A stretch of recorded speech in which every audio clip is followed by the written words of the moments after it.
sheet and then. Let me stand close so Kathy, what Kathy's saying can be picked up on the things. So go ahead.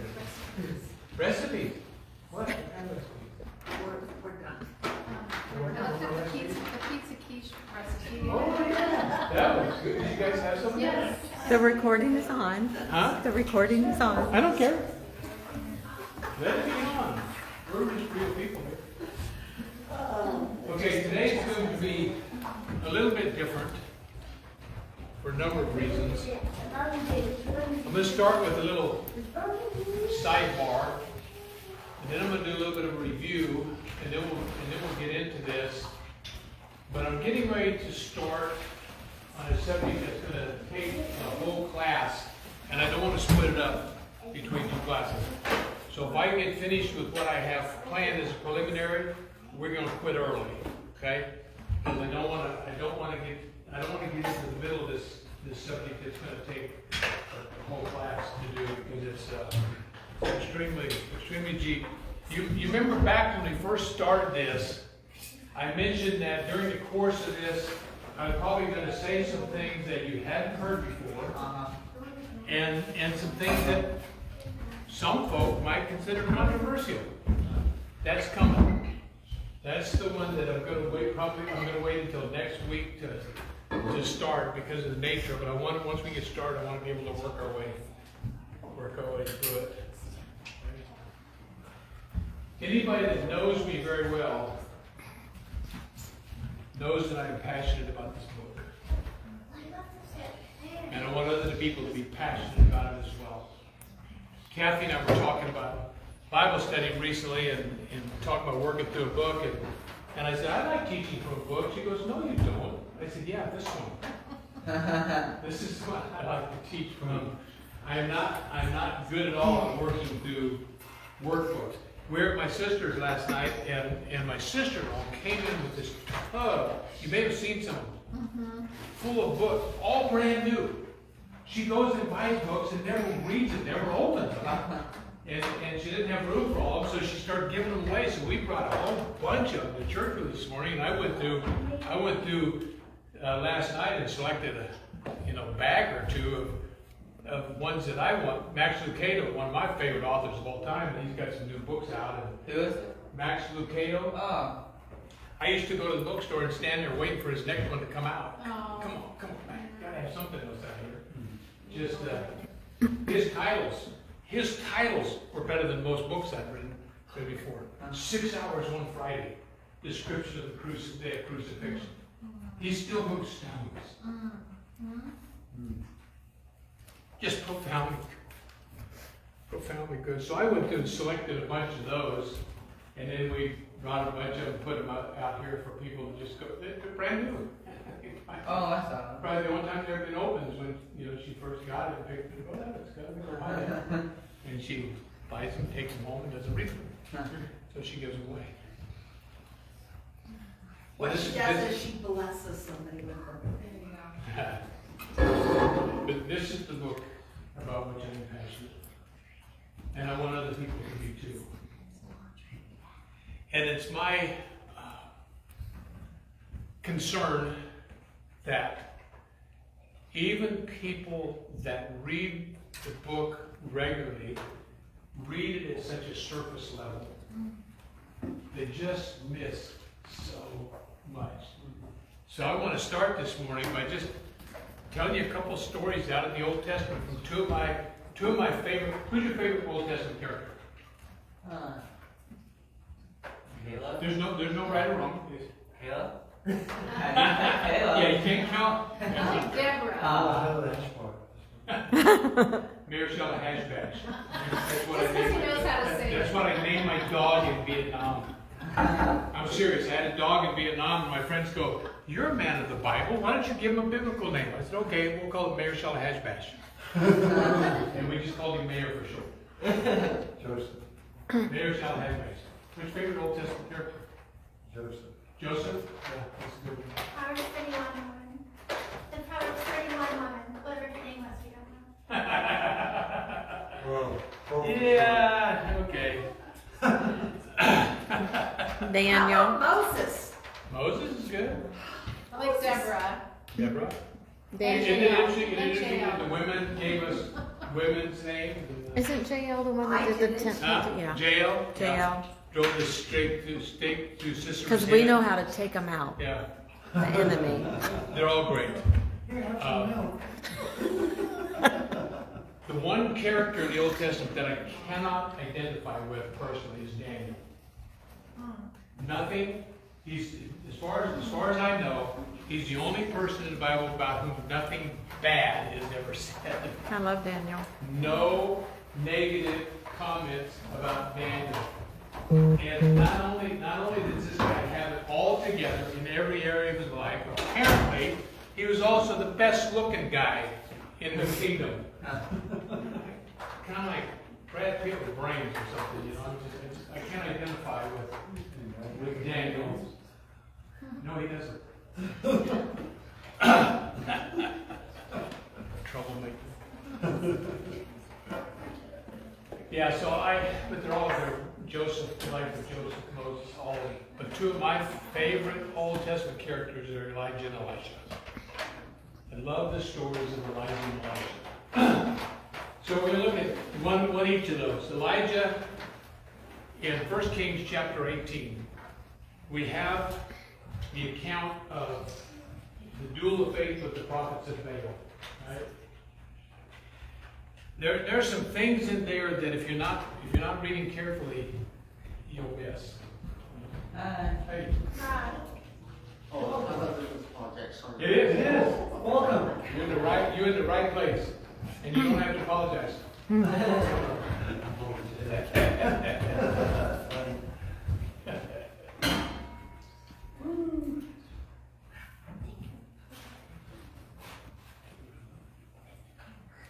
First Kings 18.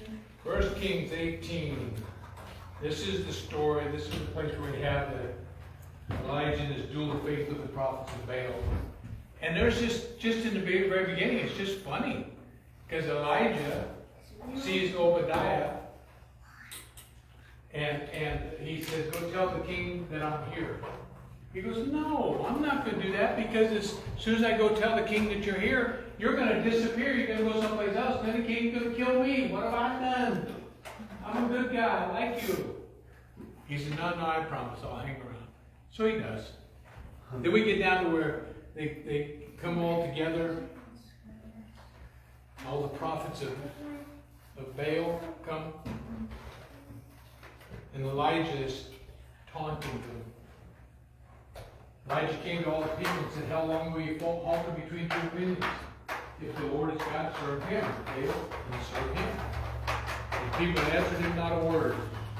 Then Elijah said to the people, I alone am left a prophet of the Lord. That, by the way, is not true. We find that out a little bit later on. Right. He thinks he's alone. Yeah, but he thinks he's alone. But Baal's prophets are 450 men. Therefore, let them give us 2 bulls and let them choose one. So you know the story. They get the 2 bulls. He has the prophets of Baal go first. They cut the bull up. They put it on the altar. He said, but don't light any fire to it. Whoever God answers by fire, he is God. And so they're dancing around, they're crying, and Elijah starts taunting them. Maybe he's taking a nap. You might have to yell louder so you can wake him up. Surely he's a god. And so they're yelling louder, and then they start cutting themselves with knives in order to try and invoke Baal's sympathy.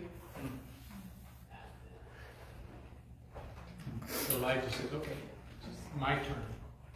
So he rebuilds the altar, gets the wood, puts the sacrifice on it, and digs a trench around it, and has them pour water over the sacrifice. And he says, In a drought. bring more. Bring more. They're in a drought at his baking. Elijah's the one that called for the drought. And now he's pouring this precious water on the sacrifice. He calls them God, and God answers by fire. And it consumes the altar, the sacrifice, the stones, the dirt, and all the water. That's pretty intense. Okay. So then he says, don't let your escape bring before me. And he killed them all. That had to take a while. Calculate your time, how much time it takes to kill one guy. Move on to the next one. Elijah killed them all? Elijah did. Yeah. That's a lot. So then he heads up. Then he heads up to Carmel, and he tells Ahaz, "Get your chariot and get out of here, because I hear the sound of the abundance of rain." It has not rained for 3.5 years. There has been nothing else happen. There's been nothing for him to be able, in the natural, say, it's getting ready to pour here. But he makes this proclamation to Ahaz. And he tells me, you better get out of here, or you'll get stopped by the rain. Ahaz leaves. Elijah goes up on top of Mount Carmel with his servant. And here's one of those things you just miss in a casual reading. It describes the position that he got into to pray. And the position that he got into to pray was the position that Hebrew women used to give birth.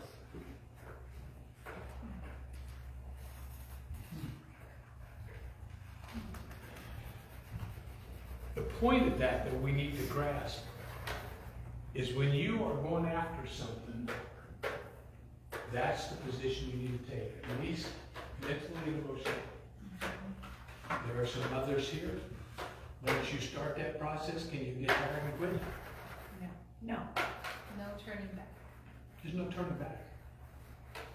You are going to see this thing through. And that's what Elijah was saying. Here's one of the things that we miss just in a casual reading. Elijah had the word from God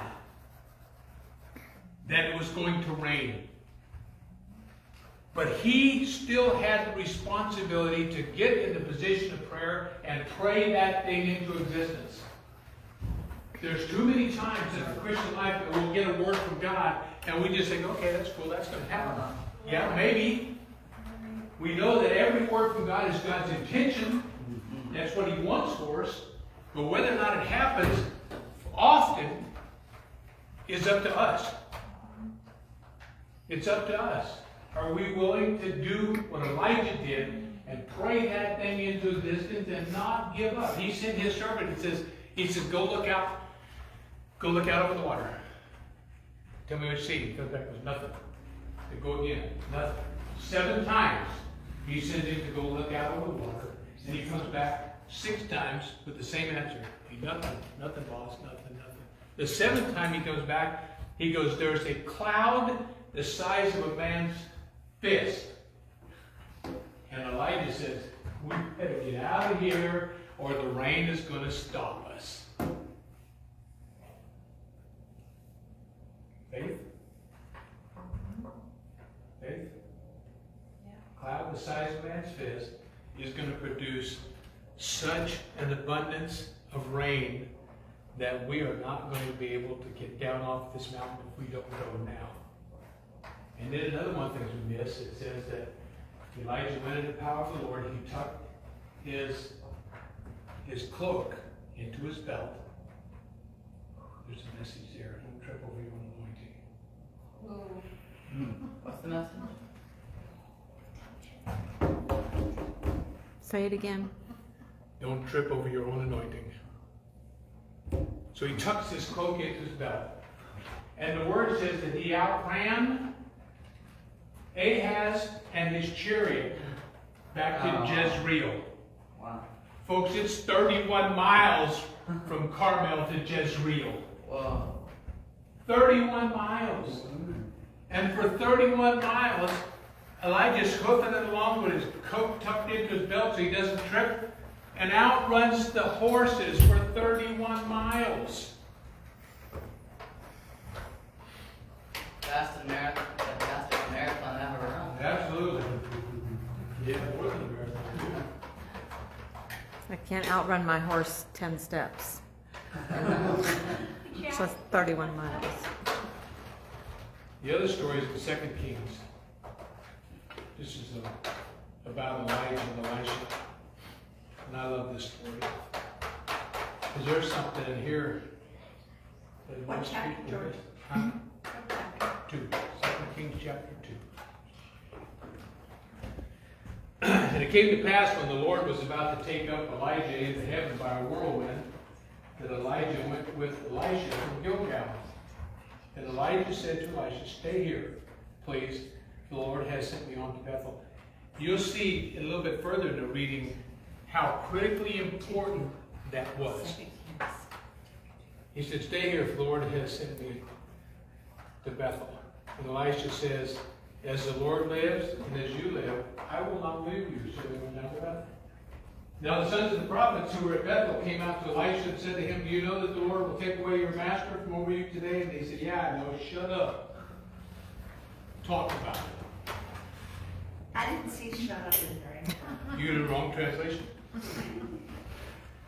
Then Elijah said to him, "Elisha, stay here, please, for the Lord has sent me on to Jericho." But he said, "As the Lord lives and as your soul lives, I will not leave you." So they came to Jericho. Now the sons of the prophets who were at Jericho came to Elisha and said to him, "Do you know the Lord will take away your master over you today?" And he said, "Yeah, I know. Stop talking about it." Then Elijah said to him, "Stay here." Kept trying to get rid of him. Kept trying to get rid of him. "Stay here. For the Lord has sent me on to the journey." He says, "The Lord lives, and as your soul lives, I will not leave you." So the two of them went on. 50 men of the sons of the prophets went and stood facing him in distance, while the two of them stood by the Jordan. Now Elijah took his mantle, rolled it up, struck the water, and it was divided this way and that. So the two of them crossed over on dry land. And so it was when they had crossed over that Elijah said to Elisha, "Ask what I may do for you before I'm taken away from you." And Elisha said, "Please let a double portion of your spirit be upon me." So he said, "You asked a hard thing. Nevertheless, if you see me when I'm taken from you, it will be so for you. But if not, it will not happen." He's been trying to get rid of him all this time. If Elisha would have listened to him one time, he would have lost his request for the double portion, because it was tied to him seeing Elijah when he was taken to heaven. And they're walking along, and the chariot of fire, being drawn by horses of fire, comes down.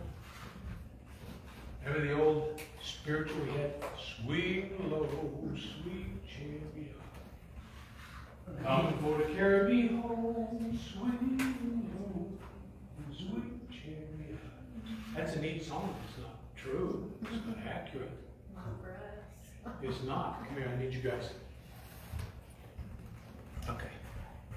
You. Okay. You're Elisha. And you're Elijah. So you're walking along beside each other. Okay, now a chariot comes down, a chariot on fire, being drawn by horses on fire. And it says it goes in between the two of them.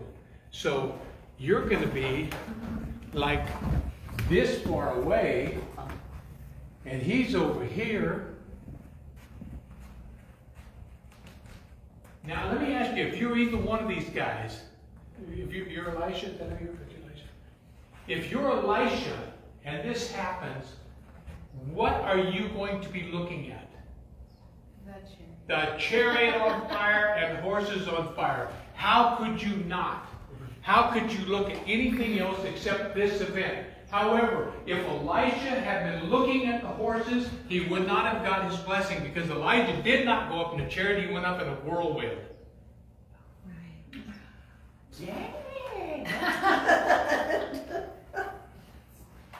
The chariot of fire and the horses of fire came and separated them, and Elisha was caught up in a whirlwind. Didn't say anything about the chariot and the horses being caught up in a whirlwind, just Elisha. So just Elijah caught up in the whirlwind. The chariots actually didn't bring Elijah? Did not. Oh. He was caught up in a whirlwind. So if Elisha had done like all of us would have done, and stood there going, chariot on fire, horse on fire?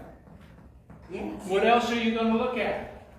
But if he'd done that, if he would have taken his eyes off of Elijah, he would not have got his request. Thanks, guys. You sit down.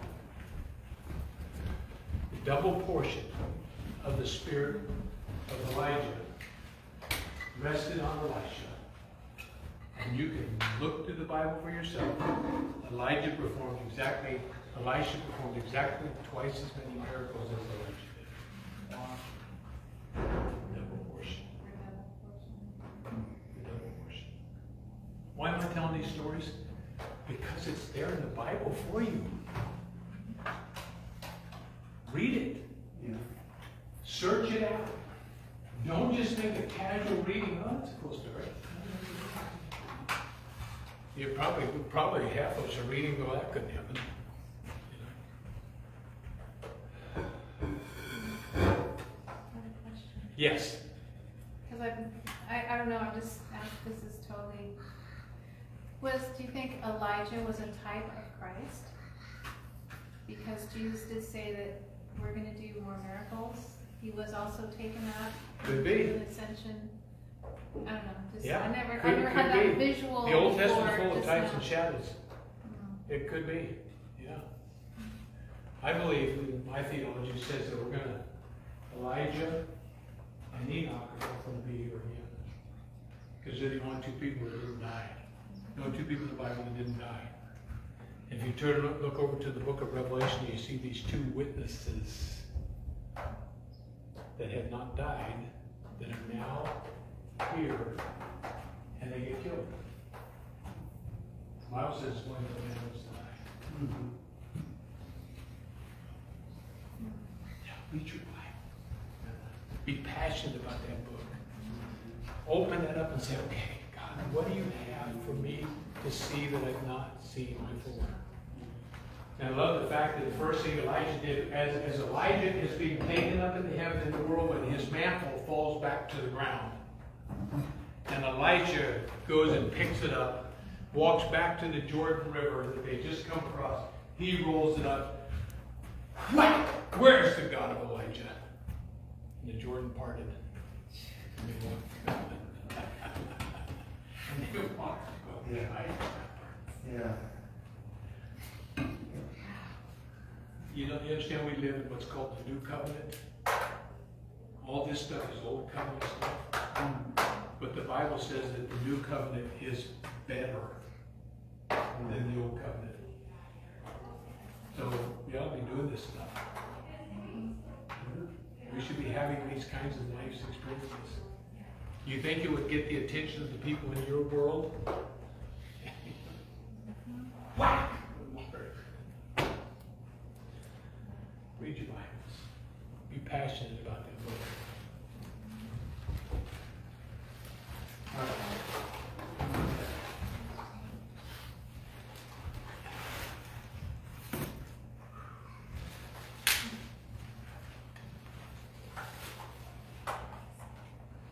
Okay.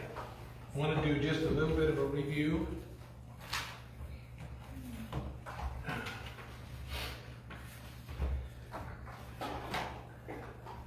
Last time we were here, we watched that video. Were you able to endure that? That thing made me crazy because I've watched that video many times and did not have to contend with that. The music overwhelming the text and the spoken word. I was in pain back there, wanting you guys to be able to hear it the way that I've heard it before. But did you get something out of it anyway? You remember the one guy, the one professor, the one avowed atheist. He said if Darwinism is true, there are 5 inescapable conclusions. There is no evidence for God. There is no life after death. There is no absolute foundation for right and wrong. There is no ultimate meaning for life. And people don't really have free will. I can't imagine living with that reality. can't imagine living with that reality. So, Stanley Miller, right? Phony. His experiment, create life. Phony. Darwin's tree of life doesn't work, it's upside down. Ernest Haeckel, he's the one that created us a picture of all the different embryos to show that at the early stages they all look the same. Phony. There they are. Made up. He created the drawings that he wanted so he could make you believe what he wanted you to believe. Fraud. Phony. Phony. Phony. Him too. Maybe I used to live next door. John Polkinghorne, we introduced him a short time ago. I won't go into all the details about him again, but this is a man who's a brilliant scientist that decided later in life to turn his collar around and be a preacher. This is Stephen Myers. Okay?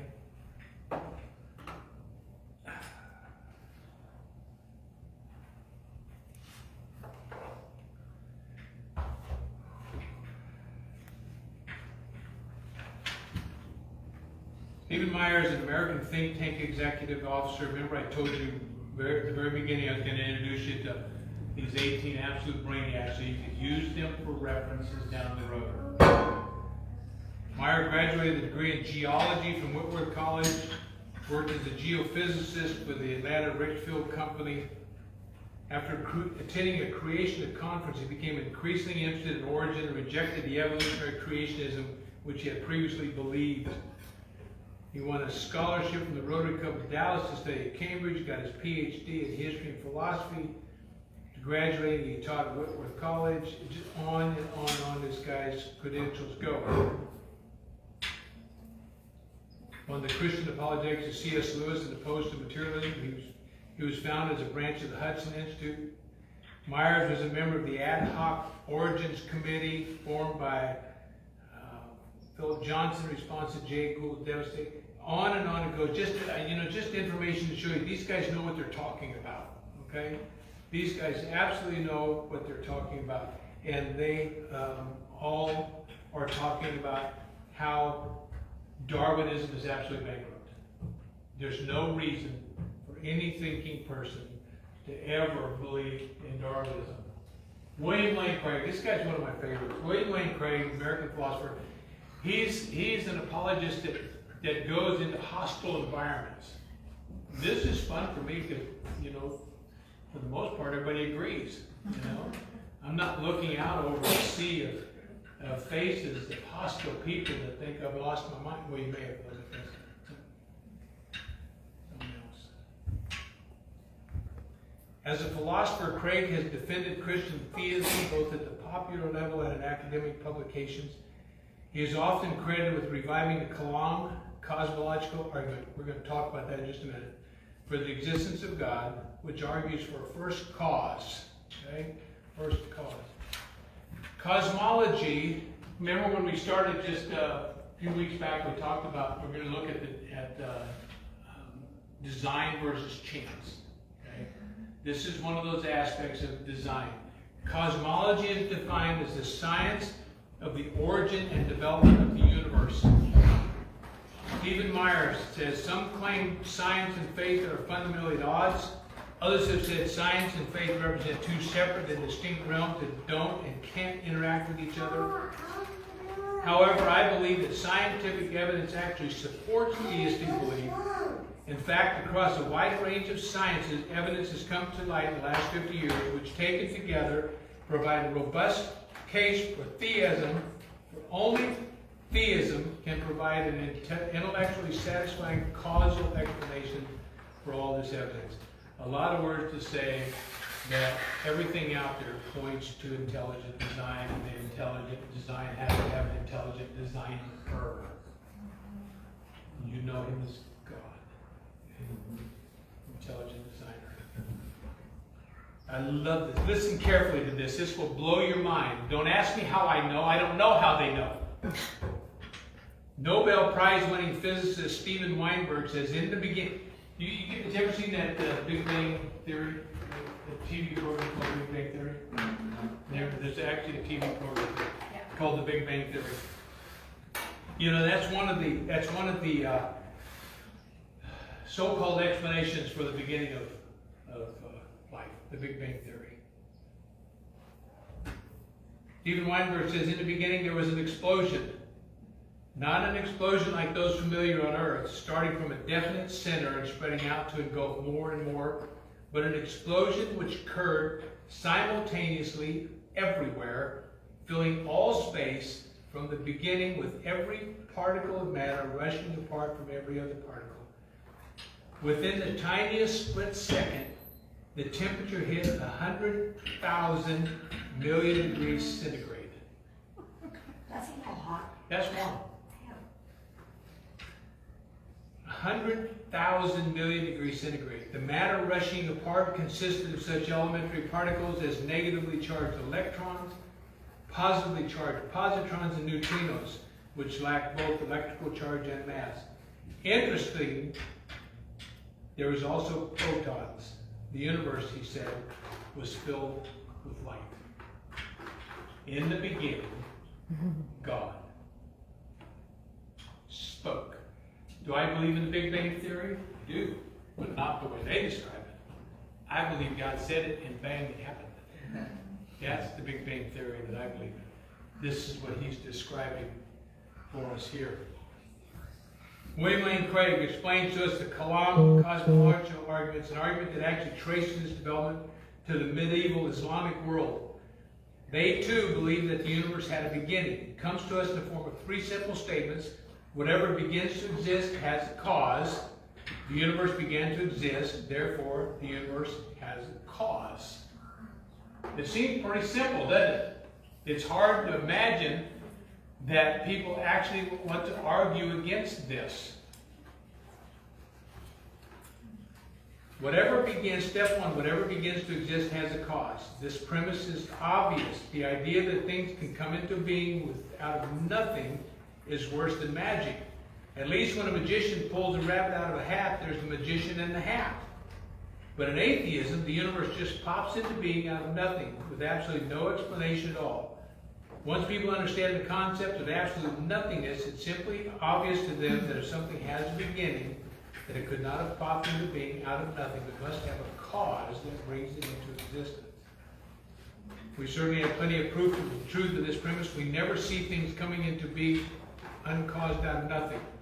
Nobody worries that while he's away at work, a horse might pop into his house uncaused out of nothing in his living room and defiling the carpet. Number two, the universe had a beginning.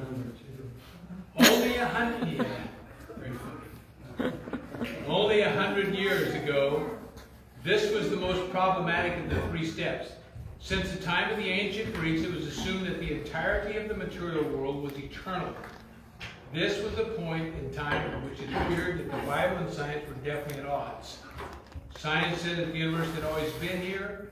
Christians maintained, because of biblical revelation, that it had a beginning when God created it. So the discovery in the 20th century that the universe is not eternal was a total shock to the scientific community. Step 3. The universe has a cause.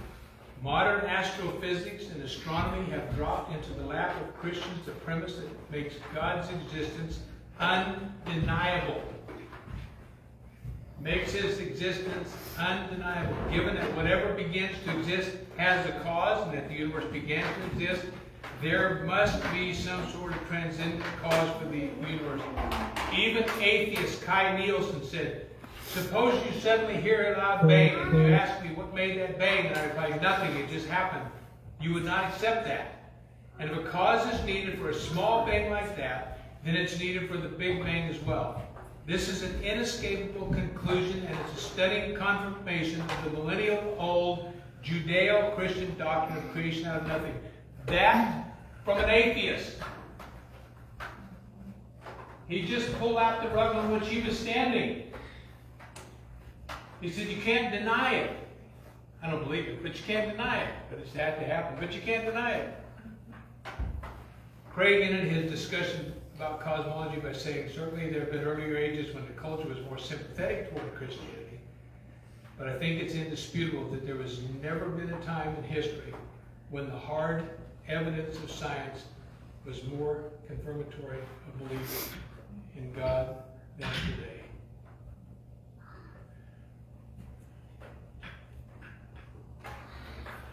I'm going to quit early because I'm going to leave you with a teaser that I want you to think about. And